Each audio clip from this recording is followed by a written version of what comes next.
Hello and welcome to episode 4 of Faking Space, now in its third season. This is Paul on the plane, and moon landing researcher Scott Henderson and I continue to examine very closely the photographs that were handed down by the National Aeronautics and Space Administration, or NASA for short, from the Apollo program that they claim successfully launched 12 men to the moon's surface and returned them safely back to Earth in the late 1960s into the early 1970s through the most hostile environment known to humanity.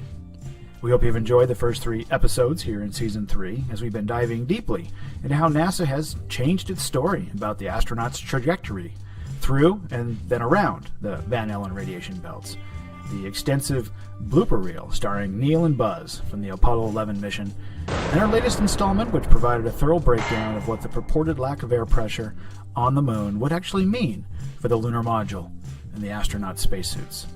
In this installment, we'll continue with our analysis of the spacesuits themselves and provide evidence that the spacesuits we were shown by NASA would not survive a trip into low Earth orbit, let alone a 500,000-mile trip away from and then back to the friendly confines of Earth's atmosphere.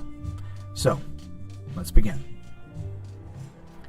First, many have doubted for 50 years now how those white, fluffy, but bulky-looking spacesuits we are also familiar with could withstand such a low-pressure environment and not become immediately rigid and render the astronauts completely immobile. But we must be careful when touting that whole idea as proof that the spacesuits wouldn't work, as advertised, because NASA claims to have figured that out long before astronauts allegedly stepped foot on the moon. You see, according to NASA, the astronauts actually donned 2 spacesuits, a pressurized inner suit, as seen here, which was beneath the unpressurized outer white one. So don't be quick to claim the outer white suit would balloon up as the air pressure was reduced, because, as the story goes, that part of the spacesuit wasn't even pressurized. We are told this inner pressurized spacesuit, which would still, even to this day, have to be considered a modern marvel of technology, was airtight, mostly made of neoprene, and was contained within a layer of embedded mesh-like material to keep it from expanding. Kind of like a balloon inside a bag of netting, only allowing the balloon to expand so far. Further, we're told the fingers, shoulders, knees, and elbows of this inner pressurized suit had accordion-like joints that allowed flexing without ballooning. Truly a technological masterpiece. The outer layer, the white, unpressurized suit, was made of fireproof, abrasion-resistant material, we are told, which was designed to provide thermal insulation and protection against micrometeors, but only works in a vacuum. So, case closed, right? Not so fast. When you start to closely examine the photographs and employ some basic common sense, as usual, NASA's story just doesn't add up. And here's why.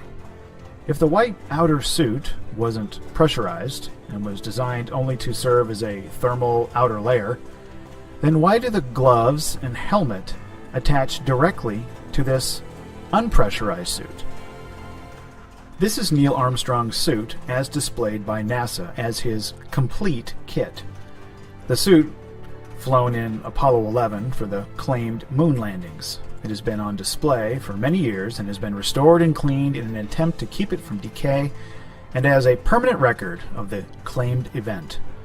The International Latex Corporation was contracted to make the suits. NASA's updated files claim that it has 21 layers of protection.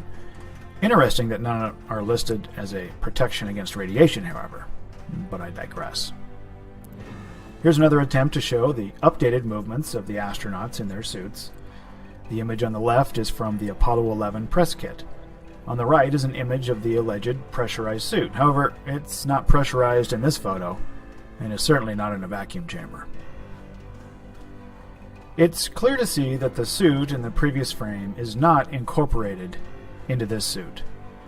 This is a costume for simulation only and does not have the seals required to pressurize. On the top left, the ring is not sealed to the suit and the zipper does not go all the way up. And the zipper would not seal and hold any air pressure. The seals and connections of the helmet and gloves do not compress and have a door latch tongue design for a quick attachment.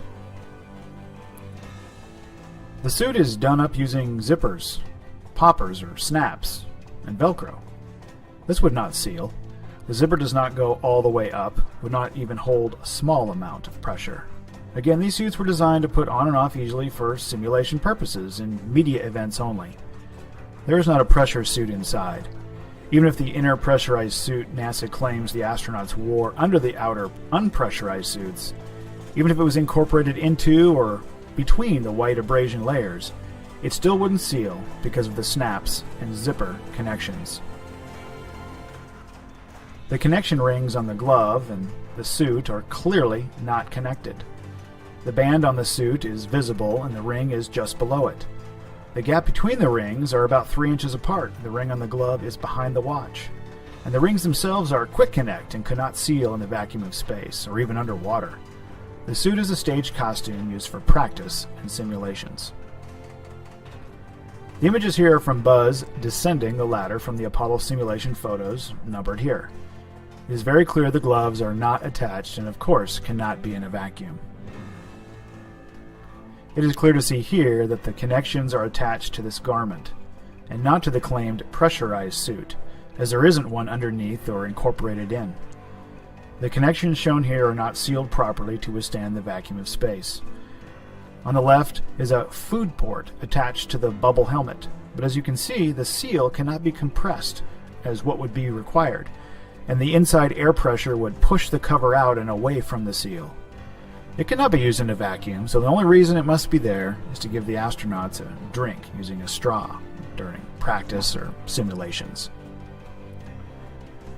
On the above left are 4 photos of high vacuum seals, metal, and one-time use materials.